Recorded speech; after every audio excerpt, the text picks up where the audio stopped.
Bienvenidas, bienvenidos al segundo Festival de Filosofía Pan y Circo, las esclavitudes del siglo XXI, que organiza el Centro Cultural La Térmica de la Diputación de Málaga.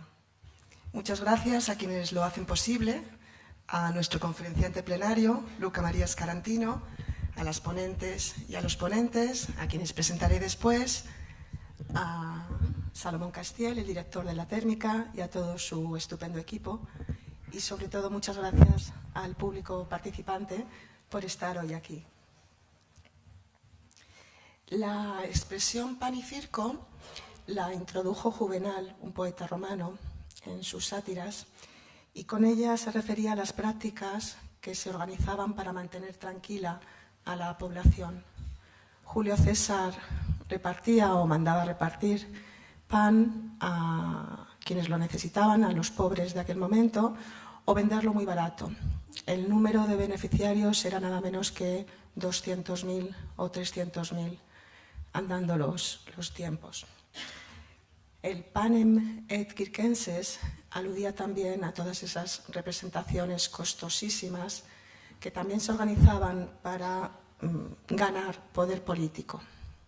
Si nos preguntamos hoy en día su significado o si buscamos interpretaciones, podemos poner la palabra chantaje, la palabra populismo, ayuda social. No es lo mismo el chantaje que la ayuda social o que el populismo o tantos otros conceptos que a lo mejor pondríais vosotras. El debate está servido. En nuestro tiempo, el pan y circo se asocia con los juegos de chantaje suave, a veces no tan suave, que desmovilizan a la sociedad. Pero en el festival queremos huir de los maniqueísmos y desde luego de los términos manidos. Cuando hablamos de pan, pensamos en lo que nos permite la supervivencia diaria, desde luego. Es comida, pero nosotros vemos el pan también como la expresión de la explotación, la prostitución, el tráfico de humanos, las condiciones laborales de semi-extorsión, el intercambio frustrado de tantas necesidades humanas que se convierte en experiencia rutinaria para demasiada gente. Cuando hablamos de circo pensamos en el intercambio, en el entretenimiento, en la dispersión, en la distracción de las preocupaciones. Claro, sí, también, por supuesto. Y también en la distracción de los asuntos cruciales. El circo provee la ilusión de todo lo que de pan falta. Y la metáfora del circo nos sirve en este festival para nombrar la enajenación del pensamiento, sería un concepto clásico, que pasa en nuestros días por las fake news, por la creación banal del amigo y del enemigo también se crea, por el espectáculo del conflicto y desde luego, como siempre, por los mecanismos de retroalimentación de las guerras. El segundo Festival de Filosofía interpreta el pan y circo en relación con la moderna esclavitud y dedica una mesa redonda a cada uno de estos conceptos. Lo habéis visto en el programa. Pan, la explotación de las necesidades; circo, el mundo digital; esclavitudes, la trata de personas; siglo XXI, aquí nos hemos inspirado por una viñeta del Roto que tenía el título «Humanizamos los robots» y robotizamos los humanos. El programa incluye también debates en contextos más distendidos, en bares, con temas relacionados y con unos títulos que a mí me parecen preciosos. Vivir en redes, con la serie En los talones, Antes muerto que sin fútbol. Tengo un hijo de 13 años que por primera vez quiere venir a un festival de filosofía. Esto es fantástico. El diseñador nos ha provisto con un cartel fantástico. Fantástica es la palabra que utilizaría de nuevo. La filosofía es pensamiento crítico en la historia, y quería aplicar un poco esta visión al análisis del cartel. ¿Cómo ha ido la historia? El pulgar hacia abajo no significaba nada en Roma. Eso es una confusión de nuestro cine. El emperador ponía el pulgar hacia arriba, libere se, el pulgar horizontal, muerte. Lo del pulgar hacia abajo viene de un cuadro famoso de Gérôme de 1872, en el que representó al emperador pues, con el gesto y el índice, el pulgar hacia abajo, al revés. Y de ahí para acá la confusión. Un gesto tradicional que se confunde con el tiempo, pero que resuena todavía en nuestros días. Bueno, ¿y qué le pasa a Pan y Circo? ¿Sigue resonando? ¿Es circo todo lo que parece? En realidad el circo romano tampoco era lo que pensamos hoy. El circo era un espacio en el cual, un espacio cerrado para carreras de caballos. Si había 4, cuadrigas, si había 2, vigas. Bueno, equipos, colores, apuestas. A los romanos les encantaban las carreras de caballos y era una fiesta. El circo era una fiesta porque eran carreras de caballos. El circo era solo uno de los espectáculos de los juegos de escena en Roma, junto con el teatro y el anfiteatro. Los romanos llegaron con el tiempo a aburrirse del teatro, incluso en las traducciones del griego que se realizaron, y se fueron inventando otras formas de entretener el tiempo. Juntaron teatros, los opusieron y crearon el anfiteatro, con un espacio en el centro en el que se representaban las distintas escenas. ¿Pero qué ponemos en medio para no aburrir? Bueno, pues se traían animales de la periferia, 2 rinocerontes, 5 jirafas, 3 elefantes, se hacen luchas de bárbaros y romanos, se ponen gladiadores, asesinos, violadores, ladrones de tumbas, cristianos, y se los mata. Al principio el anfiteatro era como nuestros zoos o nuestros museos, un mercado del exotismo, de las fronteras, de los límites, y poco a poco el anfiteatro, en lo que se fue convirtiendo, es en el escenario donde se representa el caos externo, allende Roma, frente al orden interno. La visualización de la grandeza del imperio. Mirad qué duro es el mundo y cómo se muere por allí. Se suele interpretar el anfiteatro como el espacio de la barbarie, cuando en realidad es el espacio de los enemigos de Roma, para gloria de Roma.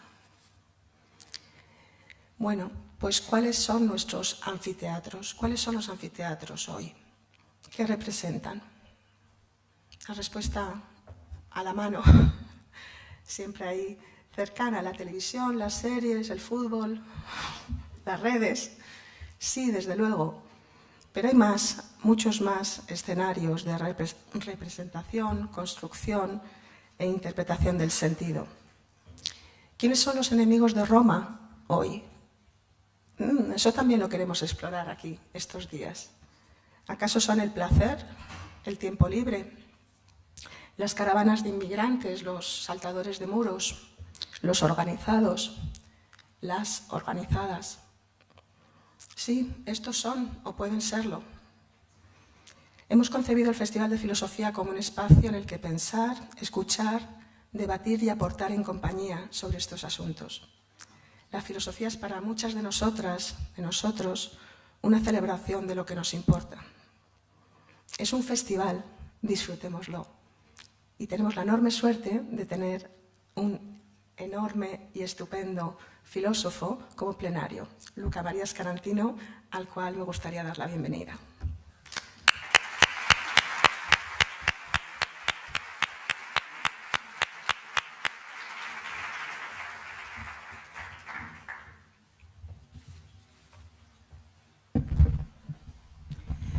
A Luca Maria Scarantino le voy a presentar con él delante, no con él sentado. Luca Maria Scarantino es profesor de Filosofía Teórica y es presidente de la Federación Internacional de Sociedades Filosóficas, que en el gremio la cortamos diciendo la FISP. En su investigación se ha interesado por el análisis de conceptos interculturales como la generosidad, la confianza, la persuasión, el resentimiento, la violencia y por todos los dispositivos personales o interpersonales en los que podemos poner en práctica todos estos comportamientos. También es un especialista en el análisis de los discursos y argumentos de la propaganda contemporánea. Ahora viene la parte del currículum que es tantos artículos y tantas publicaciones y tanto trabajo detrás de una vida profesional. Y me gustaría destacar que desde el 2005 dirige una revista también preciosa, que es la revista Diógenes. Conozco a Escarantino por su estupenda labor como presidente de la FISP, anteriormente como secretario. La Federación Internacional de Sociedades de Filosofía es un paraguas dentro del cual está, entre otras asociaciones, la Red Española de Filosofía, cuya presidenta María José Guerra está aquí hoy y gracias a la cual, a la Red Española de Filosofía y a la FISP, podemos tener muchas veces ocasiones de mover adelante la situación. Lo que quería deciros es que me parece que Escarantino tiene, por su trabajo y por su posición en la FISP, contacto con la situación de la filosofía en muchos países y en muchos contextos, muy distintos al que nosotros vivimos en España. Y creo que eso le aporta la capacidad de dar una visión fresca para avanzar en una defensa actualizada de la vigencia de la filosofía, más allá de los tópicos trasnochados y demoledores o simplemente pronósticos agoreros. Es que no es así. Es que en cuanto miramos un poquito más allá, no están pasando cosas como creemos que están pasando, al contrario. Bueno, pues Luca, te hemos invitado a ser el conferenciante plenario por todo esto, por la maravilla que es que avances el pensamiento crítico en la historia, por el compromiso que mantiene con el espacio común de la filosofía y por su cercanía al contexto de la filosofía en español. Muchísimas gracias por haber venido.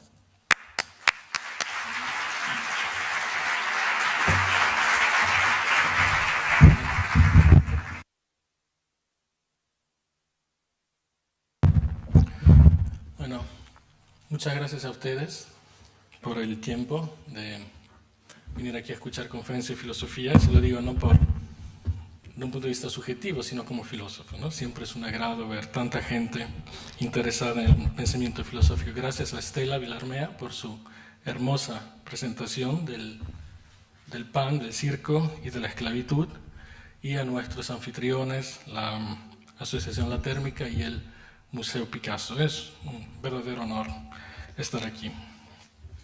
Entonces, el tema de mi ponencia es En la caverna de los esclavos. Se refiere evidentemente a la caverna de Platón, el derrumbe de la democracia.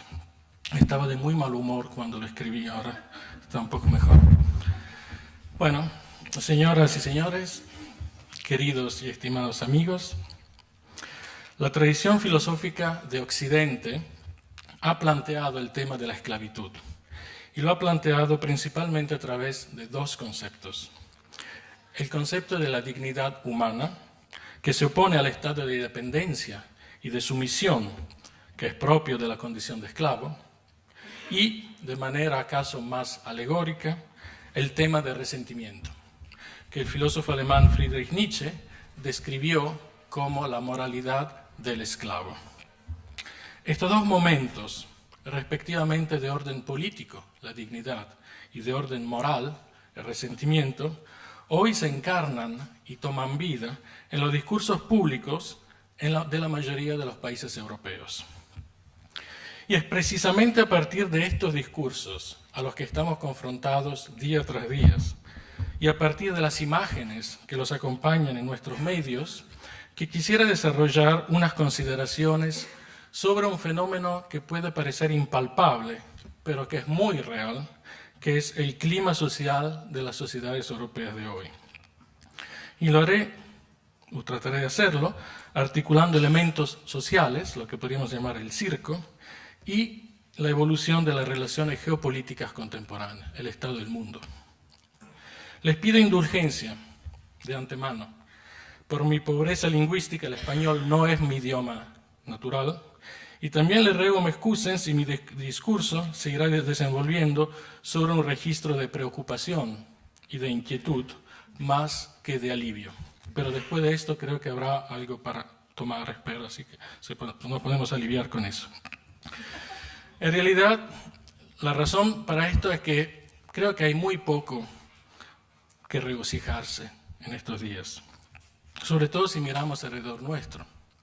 Si miramos nuestros medios, los medios europeos, que cada día nos muestran centenas, miles de migrantes, de refugiados, de víctimas del tráfico de seres humanos que apuntan a la Unión Europea.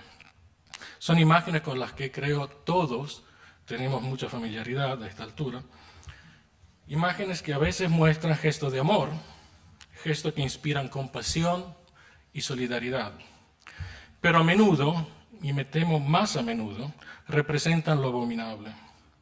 Por ejemplo, familias enteras en el barrio de campo de refugiados, marchas forzadas en medio de Europa, se acordarán de las marchas entre Budapest y Viena, miles de mujeres violadas en el camino de migración que emprenden, el Mediterráneo reducido a cementerios de hombres, de niños, de mujeres. En una palabra nos muestran lo inhumano, día tras día y en todos los medios y los discursos públicos de nuestros países. Ahora sí, quise empezar recordando unas imágenes, o evocando unas imágenes. Es porque las imágenes tienen más vocación a provocar emociones que a explicar estado de cosas. Solemos creer que las imágenes relatan una situación.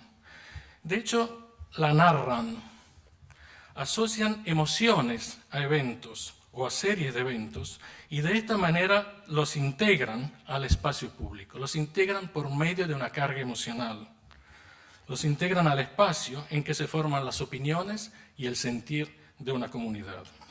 Las imágenes funcionan, para decir así, como informaciones persuasivas, si me permiten parafrasear un lingüista americano, Charles Stevenson, que hablaba de definiciones persuasivas. Las imágenes, como lo postuló el gran Papa Gregorio Magno a comienzo de la Edad Media, las imágenes enardecen, encienden los espíritus, suscitan sentimientos colectivos y afianzan el sentido de afiliación a lo que podríamos llamar una comunidad emocional. Es precisamente a partir de la manera con que los eventos están representados que se producen las reacciones de las opiniones públicas europeas. La indiferencia, el menosprecio, hasta el ultraje hacia esos contextos de sufrimiento son hoy día abiertamente y públicamente reivindicados. Se cierran puertos, se construyen carreras políticas invocando muros, exigiendo alambres, cercos, rejas, expulsiones, discriminaciones. Son actitudes que parecen transversales a los diferentes estamentos de nuestras sociedades. Representantes políticos las adoptan y redes sociales las multiplican y las repercuten sin cese. Y esto es un fenómeno, me parece, común a la gran mayoría de los países europeos y de las sociedades europeas. En este clima, algunos elementos merecen una atención particular.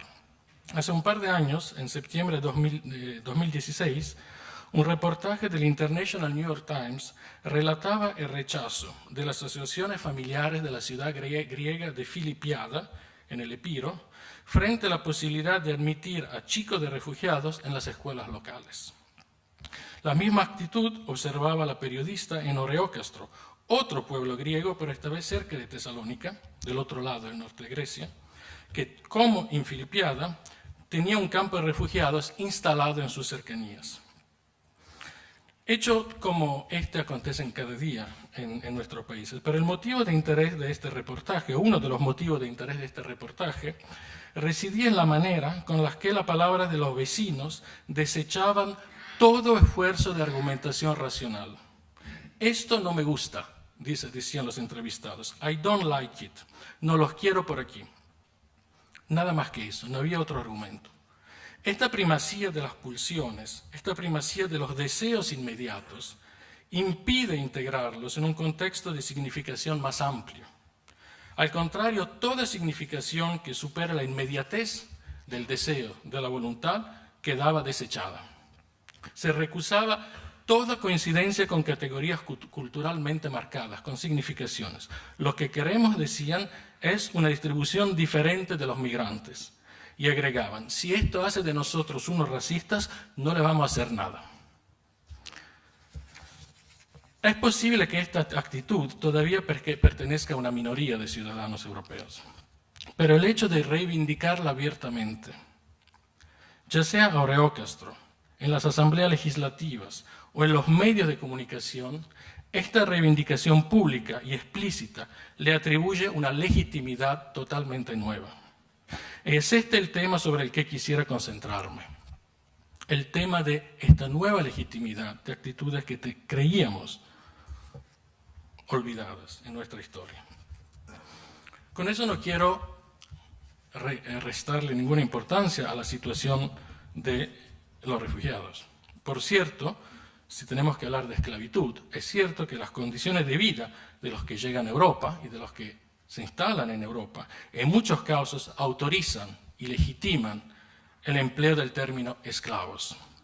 Es el caso, por ejemplo, de la forma de servidumbre que proliferan en las campañas italianas, no sé por otros países, seguramente las campañas italianas. Es el caso de la explotación sexual de mujeres migrantes.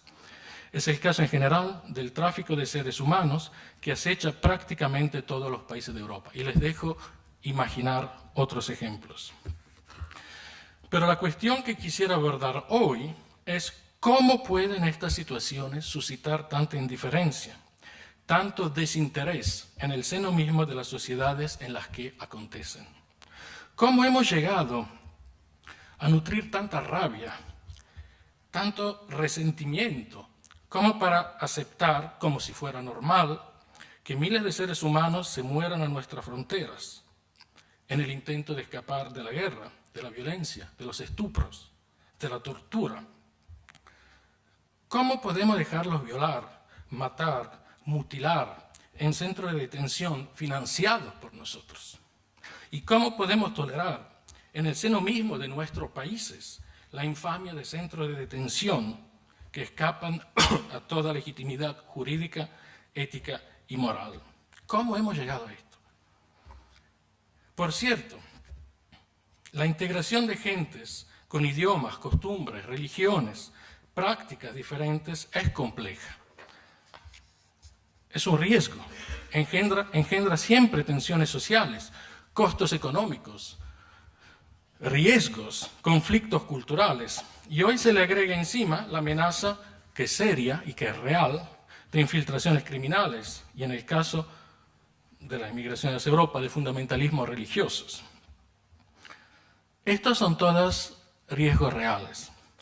Pero la hostilidad que esta posibilidad de integración suscita en Occidente y la nueva legitimación de discursos discriminatorios revelan un conflicto más profundo y más radical, que pone en riesgo la noción de ciudadanía y de cultura democráticas que han acompañado a la formación de la modernidad de Occidente.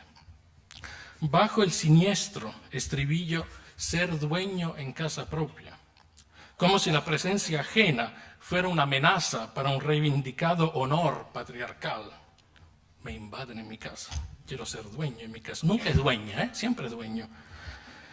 En nombre de este estribillo se tiran abajo alegremente conceptos que fundan la cultura y la civilización europea.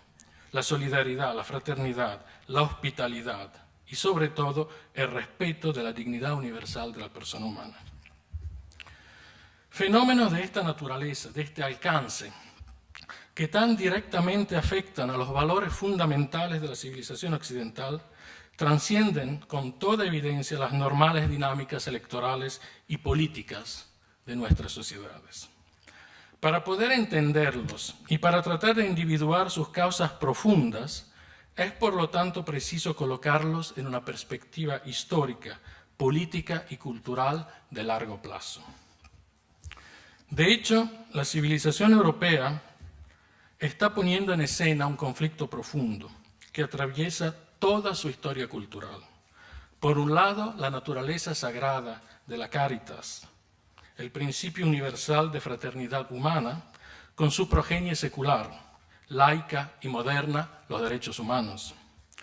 Y por otro lado, un sentido de pertenencia de origen tribal, o nacional, si prefieren, que discrimina a toda aquella y a todo aquel que no comparte la misma sangre y el mismo suelo, la misma estirpe.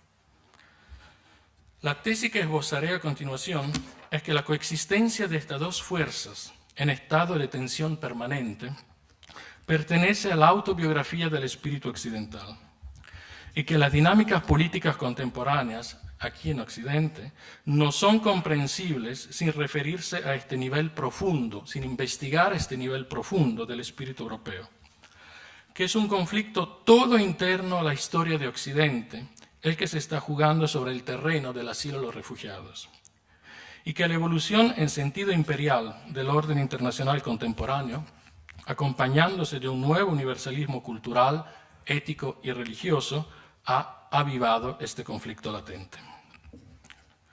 La capacidad de elaborar un cuadro teórico y político que sepa articular esta tensión en una perspectiva universal, preservando al mismo tiempo la organización democrática de nuestras sociedades, es la tarea mayor de la filosofía política y en general de la teoría política contemporánea.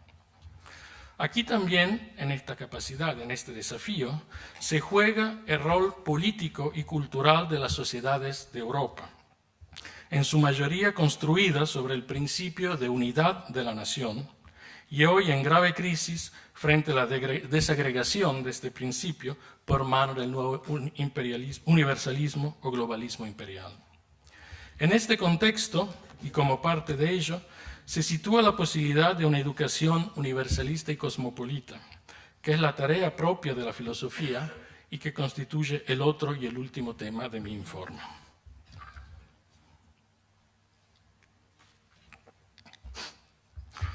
Es este mismo conflicto de valores que Carlos V decidió poner en escena de manera espectacular entre agosto 1550 y mayo 1551 en Valladolid.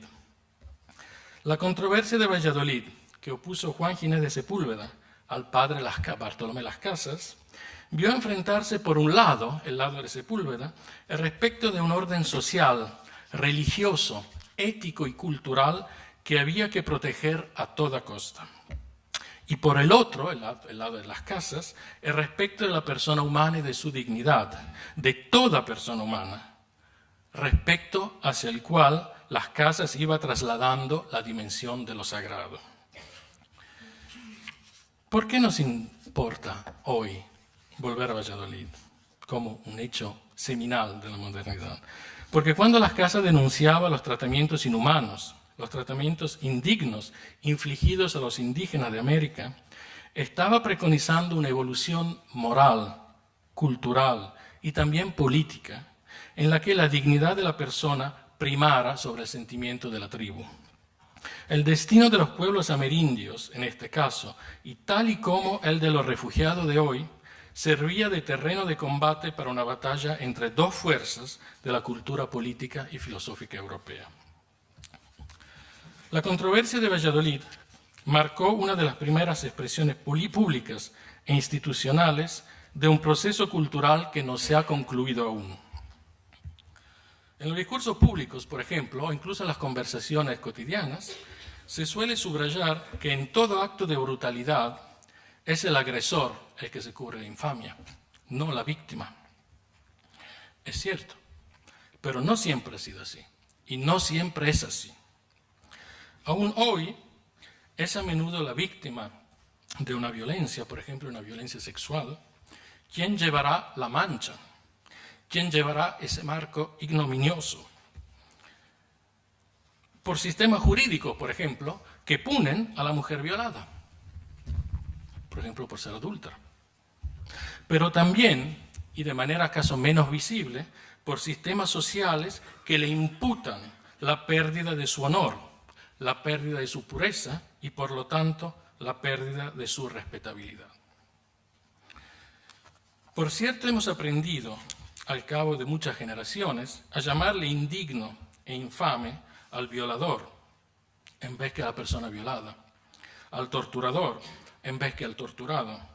Y nuestros idiomas han codificado estas transformaciones en su semántica. Pero durante largo tiempo, el respeto de un orden social ha sacrificado a la víctima, imponiéndole primero el sigilo de la ignominia y luego la necesaria purificación del fuego. A lo largo de su historia, el Occidente medieval, hasta la Edad Moderna, ha puesto en escena a este fin todo un abanico de formas de violencia, pensadas no tanto para punir, sino para afianzar la cohesión emocional de la comunidad cristiana. No solamente las representaciones artísticas o en los códigos figurativos, sino en la práctica concreta de hogueras, ebulliciones, descuartizamientos, ruedas, torturas y otros autos de fe. Esa medida que el sentimiento del valor universal de la persona humana se afirmaba sobre el orden social, comunitario y emocional, sobre la tribu y sobre su refinada progenitura, la nación, que empezó a privilegiarse el respeto de la persona frente a la cohesión de la comunidad. Progresivamente investidas de infamia, siempre menos aceptables socialmente, pero no menos presentes en la estructura emocional y epistémica de Occidente, las prácticas más brutales y discriminatorias se fueron desplazando, práctica e intelectualmente, hacia lugares más discretos y recónditos. El mundo extraeuropeo, las colonias y, al interior mismo de Europa, las miserables workhouses del siglo XIX, perdidos campos de exterminación en las campañas alemanas y polacas, u oscuros soterráneos de escuelas de marina suramericanas. Déjenme decir unas palabras sobre los contenidos de este proceso. Históricamente, la dignidad se aparenta a la noción de fraternidad, que para los filósofos medievales era la caritas, la generosidad, el amor, el respeto del otro. Por este canal, la idea de dignidad supera la esfera intelectual y se arraiga en una dimensión más profunda de la espiritualidad humana, un nivel en que se forman nuestras actitudes y nuestros sentimientos. A este nivel profundo, la dignidad contiene la idea crucial de la disponibilidad, es decir, de la devoción hacia los otros. Para que pueda haber integración y para que pueda haber interacción humana, ya sea entre individuos, entre comunidades, entre sistemas de valores o entre culturas, hay que estar dispuestos a modificarse a sí mismos. No podemos limitarnos al no me gusta, no quiero. Menos aún podemos limitarnos a si esto hace de nosotros unos racistas, ¿qué le vamos a hacer?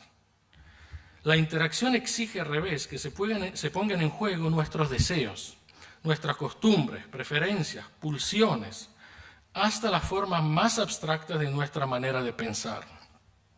En otros términos, que se ponga en juego nuestra carne, nuestra existencia real, para así abrirnos al extranjero, para entender e integrar en nuestro mundo lo extraño, lo abnorme, lo anómalo, lo anormal, lo que a primera vista nos parezca inexplicable, grotesco, monstruoso, queer, innatural, para compartir formas de coexistencia con ellos y ensanchar de la misma manera los límites y las fronteras de nuestra propia experiencia. No se trata de entender las grandes cuestiones que forman la historia de nuestras culturas, no se trata solamente de eso. El punto es más bien aprender a ver detrás de todo acto de comunicación, en la vida cotidiana, las razones que lo inspiran y la compleja herencia cultural que inspira cada uno de nuestros actos, de nuestras ideas y de nuestras creencias. Se trata, en otros términos, de reemplazar la idea de lo natural, de una moral natural, de una familia natural, de géneros naturales, hasta de derechos naturales, por una conciencia histórica que nos permita situar culturalmente nuestra manera originaria de ser, nuestra manera inmediata de vivir y por ende de entender y acaso de aceptar otra forma de vivir, creer, sentir, formas propias de otras culturas y de otros individuos. Es evidente que no hay nada fácil en esto. Se trata, al contrario, de un esfuerzo permanente, difícil y doloroso, para el que se requiere tanto una comprensión profunda de su propia cultura, de nuestra propia cultura, de nuestra propia naturaleza, si me permiten utilizar el término de manera alegórica, cuanto la voluntad, el deseo de evolucionar, de subir una metamorfosis constante y radical, como signo de nuestra experiencia, de nuestra vida. Como en el caso paradigmático, en el caso de la religión, el caso de Saúl de Tarso, San Pablo, y de su conversión a la fe cristiana, es un ejemplo. Y a diferencia de los habitantes de la caverna de Platón, los que pensaban que las sombras que veían proyectadas en las paredes eran la realidad, figuras arquetipales del imbécil incapaz de superar a sus creencias y a sus prejuicios. La cultura filosófica del Occidente, laico y cristiano, ha ampliamente desarrollado este tema en el curso de su desarrollo histórico. La doble vía de la mente y del corazón, a la que los medievales le decían itinerarium, vía, y que los chinos llaman Tao, vía. Bueno, esta doble vía sintetiza esta función educativa de la filosofía en particular como ejercicio que enseña a superar su finitud y habitar el mundo a través de una subjetividad más ancha que nuestro yo particular. Lejos de afirmar una ilusoria identidad, y menos aún una identidad fuerte, el rechazo de emprender este esfuerzo, de abrirse al otro, de integrarle en nuestro horizonte de sentido, impide la formación de cualquier identidad. La impide como se la representa en la magnífica alegoría dantesca, en la comedia, de los avaros, echados al infierno por su incapacidad a construirse como personas propiamente humanas. Los avaros se rehúsan a ponerse en juego. Por ello viven una vida ciega, una vida inmunda, en la que no llegan a orientarse en la complejidad del mundo que los rodea. Así se privan de una función vital fundamental. Son esclavos y permanecen eternamente dependientes, indigentes, incapaces de moverse autónomamente en el mundo en que viven. Así traicionan su naturaleza humana y se reducen en el dibujo de Dante a siluetas en el infierno, a siluetas foscas y anónimas, a figuras indistintas ante los ojos del poeta por falta de toda identidad. Y los versos de Dante son espléndidos, si me permiten: la vida torpe que los ha ensuciado, a cualquier conocer los hace oscuros. No hay ninguna identidad que construir de esa manera. Por ello, educar a la dignidad, al respeto y a la comprensión del otro, educar a la solidaridad y al hospedaje, significa hoy brindar a las nuevas generaciones no solamente un valor moral, sino más fundamentalmente un instrumento teórico que les permita moverse de manera natural en un mundo con siempre menos barreras culturales, nacionales o dogmáticamente identitarias. No obstante, los discursos públicos hoy van tomando un carácter acentuadamente comunitario, van exactamente en la otra dirección, van en contra de toda una tradición de la cultura, del pensamiento, de la literatura, de la filosofía y de la civilización occidental. Lo observamos, según los países, en los tonos de la contienda política, pero lo observamos de manera más sutil y más pervasiva en la progresiva afirmación de formas comunicativas en la que la cohesión emocional prevalece sobre el análisis objetivo de los hechos. Telo y Germea mencionaba algunas de estas formas. La inundación de fake news, la sorprendente, extraordinaria aparición de hechos oficialmente alternativos, la proliferación de todo tipo de teorías conspirativas, el creciente recurso a registros y lemas lingüísticos propios de la adolescencia, Italia es formidable para estos, los miles de chats, de grupos de discusión, de discursos de odio que proliferan en el ciberespacio, hasta las referencias a vivencias generacionales que han estado informando los discursos políticos en los últimos años. Todos estos son, a mi parecer, indicadores de esta creciente preponderancia de estrategias comunicativas de marco y de matriz comunitaria. Lo que nos revelan es una invitación implícita a refugiarse al interior de la caverna platónica, de volver a entrar en esta maldita caverna, en la que promete recobrar, al costo de una pérdida de visión de la compleja realidad humana y social, permite recobrar la seguridad perdida en el proceso ya secular de crisis y declino de las sociedades europeas. Estas dinámicas emocionales que informan a la comunicación pública contemporánea parecen inspirarse en el modelo de comunidad emocional que hemos mencionado y que ha dominado las sociedades europeas en la época premoderna, en la época medieval. Es un modelo totalmente incompatible con una organización democrática de la sociedad como la han concebido las sociedades del Occidente moderno. Pese a sus múltiples declinaciones y a sus límites y a sus carencias, la ciudadanía democrática se construye sobre la idea de participación libre, abierta, informada a la vida pública, sobre la interacción y el debate y sobre todo sobre la idea de una educación permanente, racional, científicamente informada de las ciudadanas y los ciudadanos.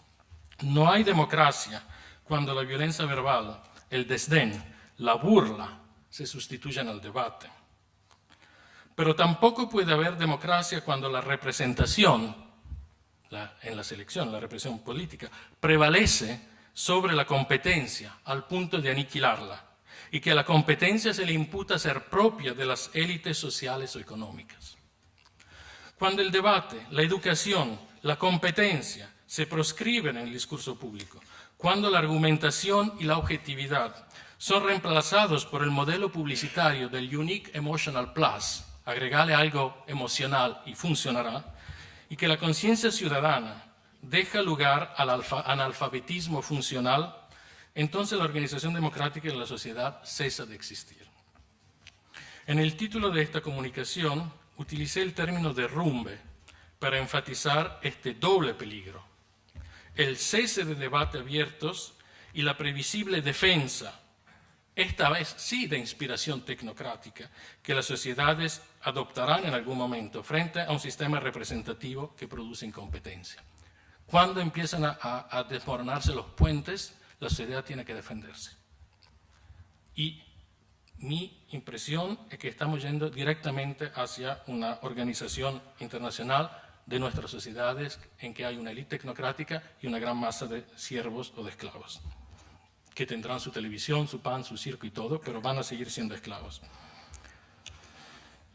En realidad, si bien los discursos contemporáneos tienden a evocar un conflicto entre pueblo o poblaciones y élites globales, no creo que sea este el enfoque más correcto para entender los motivos profundos de esta evolución en sentido emocional de la comunicación contemporánea. Al contrario, me parece más bien que este debate sobre las élites, que está ocupando mucho espacio en los medios de algunos países europeos, por ejemplo, en Italia en este momento, me parece que esta contraposición es totalmente interna al discurso político y cultural de los movimientos antidemocráticos contemporáneos. ¿Quieren llamarlos soberanistas? Está bien. Para empezar a comprender las fuerzas profundas que animan nuestro mundo, que animan nuestra sociedad, ¿acaso no sea inútil explorar el pasado profundo de la historia de Occidente? Y cae muy bien con este tema. En el momento en que Roma sintió la necesidad de elaborar su mito fundador, cuando empezó a pensarse como un imperio, en la época de Augusto, entre el primer siglo antes de Cristo y el primer siglo después de Cristo, sorprende que para elaborar este mito de fundación no se sirviera de los fundadores del urbe, los fundadores legendarios, Rómulo y Remo. El mito de Rómulo y Remo estaba ahí, podemos decir, listo para el uso. Los dos mellizos habían trazado el surco perimetral de la ciudad, habían literalmente establecido su territorio, habían establecido su sagrado suelo, ahí habían derramado su sangre, ahí la espada debía defender el surco trazado por el arado. Estaba todo listo. Al contrario, Virgilio, y con él el poder imperial, encarnaron la gloria de Roma, la gloria imperial, en la figura de un migrante, en la figura de un refugiado, en una víctima de la guerra más violenta y brutal de la antigüedad, un desterrado en una balsa a la deriva por el mar Mediterráneo, es Eneas. Al momento de desembarcar en las costas de Italia, Eneas no tenía nada. Solo traía su nobleza y su generosidad, lo que los griegos llamaban grandeza de ánimo, megalopsigía, una mezcla de esta grandeza de ánimo y de piedad filial, que le había hecho tomar a su hijo de la mano y cargarse a su padre en las espaldas. Mujeres no hay en la figura. El mensaje de Virgilio, al neto del gender imbalance, el mensaje de Virgilio no pudiera ser más claro. Quien quiera seas, cualquiera sea tu origen, serán tus cualidades personales a decidir de tu lugar en Roma. Cada cual tendrá la posibilidad de contribuir a la misión imperial de Roma y de ser ciudadano de este imperio híbrido, mestizo, de inmigración. Esta decisión sorprendente, que establece de una vez por todas el universalismo imperial de Occidente, se repetirá en la época moderna, cuando otro gran imperio hará de un grupo de refugiados sus fundadores míticos.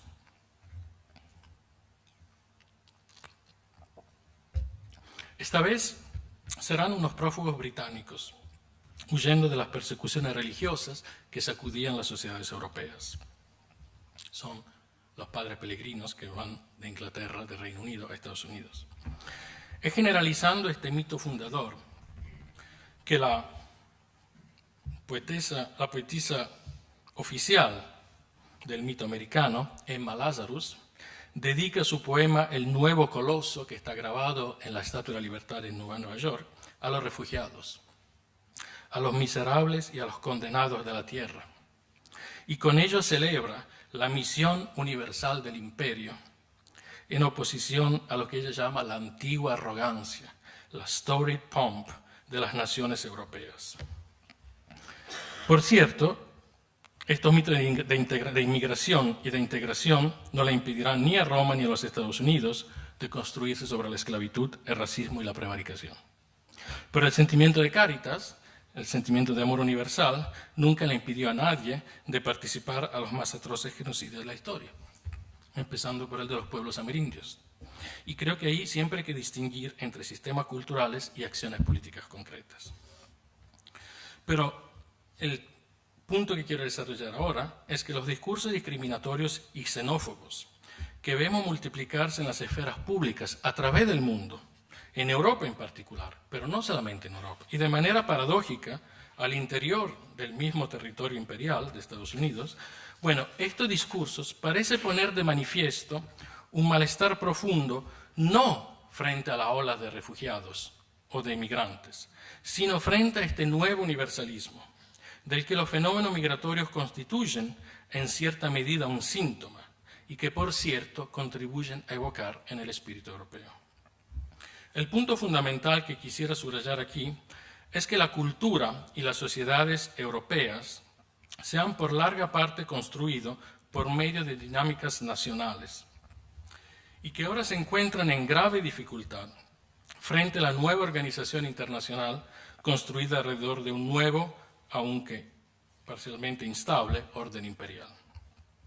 Más allá de las repetidas invocaciones al pueblo, más allá del enfrentamiento con imaginarias élites internacionales o financieras y del ensalzamiento de su voluntad inmediata, la voluntad del pueblo, los queremos, no los queremos, I don't like them. Bueno, me parece que el elemento tácito, pero decisivo en las dinámicas políticas contemporáneas, por lo menos en los países europeos, reside precisamente en esta dificultad de integrar nuestras sociedades construidas a medida de la nación en el contexto universal que se ha impuesto globalmente en las últimas décadas. Más allá de cualquier política de integración, o sea que no funcionan las naciones en un sistema que es universal, global, yo diría imperial. Pero el problema es que no funciona. Y como para los indígenas de las casas de Sepúlveda, los debates, las reacciones, los sentimientos que suscitan los migrantes no tocan a los migrantes, tocan a nuestra historia. Más allá de cualquier política de integración o de seguridad, es por lo tanto un nuevo paradigma político que nos hace falta elaborar para componer las tensiones que suscita el universalismo contemporáneo y para desactivar la amenaza de radicalismos ideológicos y religiosos concurrentes. Hoy, el mundo laico y el mundo progresista en particular pena a elaborar un tal paradigma político. Es posible que la afirmación de un poder imperial haya, por decir así, ocupado la posición internacionalista de estas fuerzas, privándolas de su clásico enfoque cosmopolita. Sin embargo, creo que esta elaboración política es tanto más necesaria porque es bajo forma de reivindicaciones identitarias que proliferan hoy la mayoría de los conflictos sociales, económicos y culturales. Las clases desafortunadas de las periferias urbanas y sociales en todas las ciudades europeas, los marginales, los desempleados, las ciudadanas y los ciudadanos pauperizados y espantados, se arrojan en contra de los refugiados, de los migrantes, de los musulmanes, de los latinos y en general en contra de ellos. ¿Quiénes? Ellos, los otros. Los conflictos sociales, durante largo tiempo articulados alrededor del paradigma marxiano de la lucha entre las clases, estos conflictos se reorganizan hoy sobre el terreno de la competición global y de la manera de enfrentarla.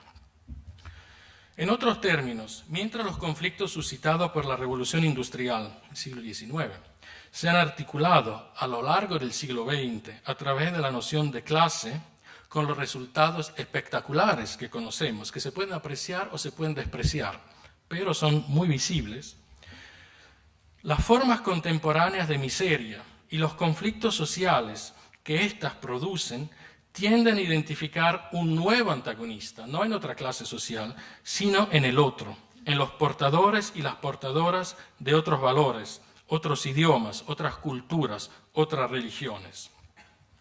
La afirmación considerable y creciente de movimientos y culturas xenófobas en las clases marginales de las sociedades europeas, pero también de Estados Unidos, testimonia esta evolución. Es como si el nuevo universalismo obligara a repensar a los conflictos sociales en términos culturales y de conflictos entre naciones e imperio, es decir, en términos de dinámicas entre sentido de pertenencia y abertura intercultural, más que en los términos clásicos de conflictos sociales y de clases. Sintiéndome yo mismo laico y progresista, es evidente que padezco de la misma incapacidad a repensar estos conflictos en términos apropiados. Sin embargo, creo que es posible identificar algunos elementos que puedan entrar en esta elaboración. En primer lugar, creo que es tiempo de volver a introducir un concepto clásico del pensamiento político occidental para encuadrar las dinámicas culturales, políticas, económicas, militares y tecnológicas contemporáneas. Me refiero evidentemente al concepto de imperio, con la forma de ejercicio del poder que ello implica, con la articulación de su dominio por provincias y con la dimensión universal de la ciudadanía que lleva consigo. En la historia de Occidente, la noción propia de imperio ha desaparecido con la caída de Roma. Y lo otro eran ersatz, sucedáneos. Y es por primera vez que las sociedades europeas, las naciones europeas, las tribus, las antiguas tribus europeas, se enfrentan a un poder externo que resume los rasgos típicos del universalismo imperial. Reconocer esta situación permitiría acaso entender no solamente las dinámicas de lo que se suele llamar la globalización contemporánea, sino que ayudaría a aclarar la situación histórica de las naciones de Europa en el último siglo, provincia imperial, por lo menos desde 1945. Un segundo elemento tiene que ver con la dimensión universal que toda reflexión política debe tomar hoy en día. Mi opinión es que ya no es suficiente moverse en el ámbito de las reivindicaciones sociales, como lo ha hecho la política europea en el último siglo y medio a partir de diferentes posiciones, sino que es preciso situar estas tensiones en un contexto más amplio, que integre tanto el panorama local cuanto el propio horizonte europeo en un contexto más amplio, más universal, más cosmopolita. Hasta el horizonte europeo, aunque necesario, creo que ya no es suficiente para desarrollar una teoría política eficaz. Un error que hay que evitar es, a mi parecer, considerar la forma de cierre identitario como el simple fruto de ignorancia o de brutalidad cultural y política. No creo que sea así. La indignación y el desprecio no son actitudes que permitan comprender las causas profundas de tales movimientos. Es más bien preciso tomarlos seriamente, como reacciones ancestrales, y yo diría tribales. Thomas Mann decía tribales en otros años, frente al universalismo del imperio. Reacciones obscuras, siniestras, infames, pero reacciones profundamente arraigadas en el espíritu europeo y occidental. ¿Acaso sea tiempo de reconocer que las cachiporras de Budapest hace unos años, la progresión de los movimientos de extrema derecha, los hate speeches que atraviesan el occidente contemporáneo, nos obligan a encarar una tradición espiritual propia de la historia de la cultura europea? Lo que los filósofos llamarían una enfermedad mortal del espíritu occidental, que por cierto creíamos haber desarraigado, pero que con toda evidencia va resurgiendo, pero que pertenece a nuestra historia. Es a partir de este reconocimiento que podremos elaborar un nuevo paradigma político que permita concebir las oportunidades interculturales de nuestro tiempo como un factor de progreso económico, político y social. Por mi parte, sigo pensando que este conflicto se jugará en primer lugar, o que esta elaboración se jugará en primer lugar sobre el terreno de la cultura, y que los académicos, los universitarios y los intelectuales estamos llamados a desenvolver un papel de primer plano. La educación que pueden brindar las ciencias humanas, por ejemplo, y la filosofía en particular, es útil a condición que enseñe a vivir en un mundo cosmopolita intercultural. No es casual que la enseñanza de las ciencias humanas y de la filosofía se vayan afianzando en países económica, política y culturalmente emergentes, a empezar por China, que acompañe su desarrollo científico y tecnológico, como acompañó el desarrollo científico y tecnológico de Europa en los siglos XVI, XVII, XVIII, y que contribuya a la formación de nuevas generaciones de actores económicos, profesionales, no necesariamente intelectuales, pero capaces de actuar en un proscenio global. El reconocimiento tangible del valor cultural, social y económico de la filosofía y de las ciencias humanas es un fenómeno que acompaña a la mayoría de esos países emergentes, de la misma manera que acompañó y sostuvo el crecimiento de las naciones europeas durante los últimos siglos, y una de las pocas cosas que nos queda. No hay desarrollo científico y tecnológico, no hay crecimiento económico, no hay irradiación cultural y mejoría de la calidad de la vida de una nación sin educación filosófica y humanística, porque permite a los ciudadanos y a las ciudadanas de comprender la complejidad humana, cultural y social del mundo en que vivimos, y nos permite competir en la arena mundial, sea cual fuere la profesión y el ámbito de acción que cada cual elija para sí.